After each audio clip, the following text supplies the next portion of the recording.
Are warning people to stay out of flooded creeks and rivers. ABC 17's Megan Drakis continues our live team coverage tonight with the storm tracker at Capon Park in Columbia. Megan, the Hinkson Creek, which flows through that area, has started to flood.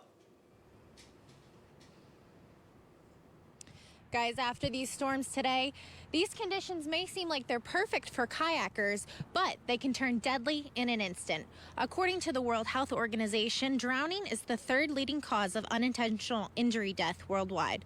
The Missouri Department of Conservation warns if you're going to go out in the water, you should tell someone where you're going, make a plan, and tell them when you're going to be back.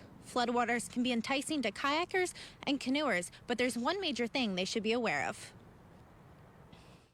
Any kind of vegetation in the water, when the water's low, may not be a problem. Even if you're very familiar with the stream, you'll know your way around it. When the water comes up, the flow goes through new places.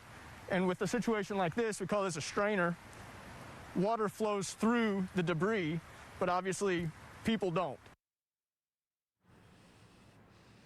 It's important to note it can only take a few inches of water to sweep you off your feet. So if you're unsure whether to cross a body of water by foot or vehicle, remember, turn around, don't drown. Reporting live in Columbia, Megan Drakis, ABC 17 News. Okay, thanks, Megan. And make sure you get the ABC 17 Storm Track weather app to stay ahead of these storms. Our weather app gives you access